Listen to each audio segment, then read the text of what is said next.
ಕೋಶಲ್ ಕನ್ನಡ ವೀಕ್ಷಿಸಿರುವ ಎಲ್ಲ ಸ್ನೇಹಿತರಿಗೆ ನಮಸ್ಕಾರ. ಕೋಶಲ್ ಕನ್ನಡದ ಮತ್ತೊಂದು ವಿಡಿಯೋಗೆ ಸ್ವಾಗತ.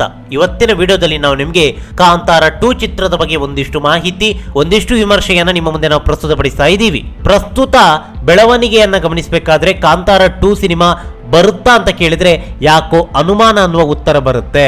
ಯಾಕಂತ ಹೇಳಿದ್ರೆ ಈಗಾಗಲೇ ರಾಜ್ಯಾದ್ಯಂತ ಯಾವ ರೀತಿ ಅನಾಹುತಗಳು ನಡೀತಾ ಇದೆ ಅನ್ನೋದು ನಿಮಗೆಲ್ಲ ಗೊತ್ತಿರುವಂತದ್ದೇ. ಕಾಂತಾರ ಸಿನಿಮಾದ ಬಳಿಕ ಕಂಡಲ್ಲಿ ದೈವಾರಾಧನೆಯನ್ನ ಮಾಡೋದಕ್ಕೆ ಒಂದಿಷ್ಟು ಮಂದಿ ನಿರತರಾಗಿದ್ದಾರೆ. ಮೈಸೂರು ಆಗಿರ್ಬೋದು, ದೊಡ್ಡಬಳ್ಳಾಪುರ ಆಗಿರ್ಬೋದು, ಹಾವೇರಿ ಆಗಿರ್ಬೋದು, ಹೀಗೆ ನಾನಾ ಭಾಗಗಳಲ್ಲಿ ಆಚರಣೆಯನ್ನ ಮೂಲ ಆಚರಣೆ ತರ ಮಾಡ್ತಾ ಇಲ್ಲ, ಬೇಕಾಬಿಟ್ಟಿಯಾಗಿ ಮಾಡ್ತಾ ಇದ್ದಾರೆ. ದೈವಾರಾಧನೆಯಲ್ಲಿ ಅರ್ಚಕ ಅನ್ನುವ ಕಾನ್ಸೆಪ್ಟೇ ಇಲ್ಲ, ಆದ್ರೆ ಇಲ್ಲಿ ಅರ್ಚಕರಿದ್ದಾರೆ. ಅದು ಹೇಗೆ ಬಂದ್ರು, ಎಲ್ಲಿಂದ ಬಂದ್ರು ಗೊತ್ತಿಲ್ಲ. ದೈವಾರಾಧನೆಗೆ ಇವರು ಅಪಮಾನ ಮಾಡ್ತಾ ಇದ್ದಾರೆ.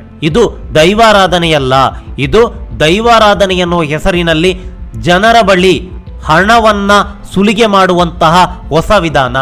ಹಗೇಲು ಸೇವೆಯನ್ನ ಹಗಲು ಸೇವೆ, ಮತ್ತೇನು ಮೇಳದವರು, ಕರಿಗಂಧಕ್ಕೆ ಕರಿಗನ್ನಡ, ಮತ್ತೆ ಯಾವುದು ಅಲ್ಲಿ ಒಂದು ಕಲ್ಲಿಗೆ ಮದ್ಯವನ್ನ ಸುರಿತಾ ಇದ್ದಾರೆ. ಇದು ಮೂಲ ಆಚರಣೆ ಅಲ್ವೇ ಅಲ್ಲ.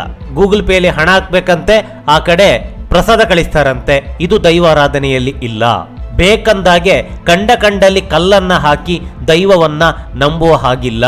ಕರ್ಪೂರ ತನ್ನಿ, ಅಗರಬತ್ತಿ ತನ್ನಿ, ಕಾಯಿ ಹೊಡೆಯಿರಿ, ನಿಂಬೆಹಣ್ಣು, ಮಾಟ ತೆಗಿಸ್ತೀನಿ, ಮಂತ್ರ ತೆಗಿಸ್ತೀನಿ, ಅವೆಲ್ಲ ದೈವಾರಾಧನೆಯಲ್ಲಿ ಇಲ್ಲ. 10,000 ರೂಪಾಯಿ ಕೊಟ್ರೆ ಪೂಜೆ ಮಾಡ್ತೀವಿ, ಇದು ದೈವಾರಾಧನೆಯಲ್ಲಿ ಇಲ್ಲ. ಮತ್ತೊಂದು ಕಡೆಯಲ್ಲಿ ಅಭಿಷೇಕ ಅಂತೆ, ಮಂಗಳಾರತಿ ಅಂತೆ, ಇದು ದೈವಾರಾಧನೆಯಲ್ಲಿ ಇಲ್ಲ. ಇಂಥದೆಲ್ಲ ಒಂದಿಷ್ಟು ಕಡೆಗಳಲ್ಲಿ ಮಾಡ್ತಾ ಇದ್ದಾರೆ. ಹಾಗೆ ಭಕ್ತರ ನಂಬಿಕೆಯ ಜೊತೆಗೆ ಆಟ ಆಡ್ತಾ ಇದ್ದಾರೆ, ಅಲ್ಲದೆ ಜನಗಳಿಗೆ ಮೋಸ ಮಾಡ್ತಾ ಇದ್ದಾರೆ. ಇದಕ್ಕೆ ತಕ್ಕ ಶಾಸ್ತಿಯನ್ನ ದೈವಗಳೇ ಕೊಡುತ್ತೆ.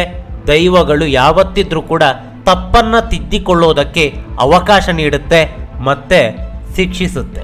ಹೀಗೆ ರಾಜ್ಯಾದ್ಯಂತ ಒಂದಿಷ್ಟು ಕಡೆಗಳಲ್ಲಿ ಕಾಂತಾರ ಸಿನಿಮಾ ಬಂದ ಬಳಿಕ ದೈವಾರಾಧನೆಯನ್ನ ಹಳಿ ತಪ್ಪಿಸ್ತಾ ಇದ್ದಾರೆ. ದೈವದ ಬಗ್ಗೆ ಗಂಧ ಗಾಳಿ ಗೊತ್ತಿಲ್ಲದ ಒಂದಿಷ್ಟು ಮಂದಿ ದೈವಾರಾಧನೆಯನ್ನ ಕಮರ್ಷಿಯಲ್ ಆಗಿಸಿ ಜನರ ಭಾವನೆಗಳಿಗೆ ಧಕ್ಕೆ ಉಂಟು ಮಾಡುತ್ತಿದ್ದಾರೆ. ಅಷ್ಟೇ ಅಲ್ಲದೆ ದೈವಗಳಿಗೆ ಅಪಮಾನ ಮಾಡ್ತಾ ಇದ್ದಾರೆ. ಈ ಹಿನ್ನೆಲೆಯಲ್ಲಿ ದೈವದ ಮೊರೆ ಹೋಗಿದ್ದಾರೆ ತುಳುನಾಡಿನ ಮಂದಿ. ಹಾಗೆ ಇದರ ವಿರುದ್ಧ ಸಮರವನ್ನ ಸಾರ್ತಾ ಇದ್ದಾರೆ. ಮುಂದಿನ ದಿನಗಳಲ್ಲಿ ದೈವಾರಾಧನೆಯ ದೃಶ್ಯಾವಳಿಗಳನ್ನ ಯಾವುದೇ ಸಿನಿಮಾಗಳಲ್ಲಿ ಚಿತ್ರೀಕರಣ ಮಾಡಬಾರ್ದು, ದೈವಾರಾಧನೆಯ ಬಗ್ಗೆ ಸಿನಿಮಾವನ್ನ ಮಾಡಬಾರ್ದು ಅಂತ ತುಳುನಾಡಿನ ಮಂದಿ ಇದೀಗ ಒಗ್ಗಟ್ಟಾಗಿದ್ದಾರೆ. ಹೀಗಾಗಿ ಮುಂದಿನ ದಿನಗಳಲ್ಲಿ ಇದು ಕಾಂತಾರ 2 ಸಿನಿಮಾಗೂ ಕೂಡ ಅನ್ವಯ ಆಗುತ್ತೆ. ಹೀಗಾಗಿ ಕಾಂತಾರ 2 ಸಿನಿಮಾ ಬರುತ್ತಾ ಅಂತ ಕೇಳಿದ್ರೆ ಯಾಕೋ ಅನುಮಾನ ಅನ್ನುವ ಉತ್ತರ ಬರುತ್ತೆ. ಯಾಕಂತ ಹೇಳಿದ್ರೆ ಋಷಭ್ ಶೆಟ್ಟಿ ಅವರು ಕೂಡ ದೈವವನ್ನ ನಂಬುವವರೇ ಆಗಿದ್ದರಿಂದಾಗಿ, ಅವರು ಕೂಡ ಆ ಭಾಗದವರೇ ಆಗಿದ್ದರಿಂದಾಗಿ ಅವರು ಅಲ್ಲಿನ ಜನತೆಯ ಭಾವನೆಗಳಿಗೆ ಯಾವತ್ತೂ ಕೂಡ ಧಕ್ಕೆ ಮಾಡುವವರು ಅಲ್ಲ. ಹೀಗಾಗಿ ಅವರು ಈ ಪ್ರಾಜೆಕ್ಟ್ ಅನ್ನ ಕೈ ಬಿಡುವಂತ ಸಾಧ್ಯತೆ ದಟ್ಟವಾಗಿದೆ. ಅಷ್ಟೇ ಅಲ್ಲದೆ ಒಂದು ವೇಳೆ ಈ ಸಿನಿಮಾವನ್ನ ಅವರು ಮಾಡಿದ್ದೇ ಆದ್ರೆ ಈ ಸಿನಿಮಾದಲ್ಲಿ ಯಾವುದೇ ರೀತಿಯಾದಂತಹ ದೈವಾರಾಧನೆ ಬರೋದಕ್ಕೆ ಸಾಧ್ಯವಿಲ್ಲ. ದೈವಾರಾಧನೆಯನ್ನು ಮಾಡಬಹುದು, ಆದರೆ ಕೋಲದ ದೃಶ್ಯಾವಳಿಗಳನ್ನ ಅಲ್ಲಿ ಚಿತ್ರೀಕರಣವನ್ನ ಮಾಡೋದಕ್ಕೆ ಸಾಧ್ಯವಿಲ್ಲ. ಅದೇನೇ ಇರಲಿ, ಮೂಲ ದೈವಾರಾಧನೆಗೆ ಧಕ್ಕೆಯಾದರೆ ದೈವಗಳೇ ಅಂಥವರಿಗೆ ಶಿಕ್ಷೆಯನ್ನ ಕೊಟ್ಟಿದೆ, ಮುಂದೆ ಕೂಡ ಕೊಡುತ್ತೆ, ಹಾಗೆ ಕೊಡಲೇಬೇಕು ಅನ್ನೋದು ನಮ್ಮ ಪ್ರಾರ್ಥನೆ. ನಮಸ್ಕಾರ. ಈ ಮಾಹಿತಿ ನಿಮಗೆ ಇಷ್ಟವಾಗಿದ್ರೆ ಲೈಕ್ ಮಾಡಿ, ಶೇರ್ ಮಾಡಿ, ಹಾಗೆ ನಮ್ಮ ಕೋಸ್ಟಲ್ ಕನ್ನಡ ಯೂಟ್ಯೂಬ್ ಚಾನಲ್ಗೆ ಸಬ್ಸ್ಕ್ರೈಬ್ ಮಾಡಿ.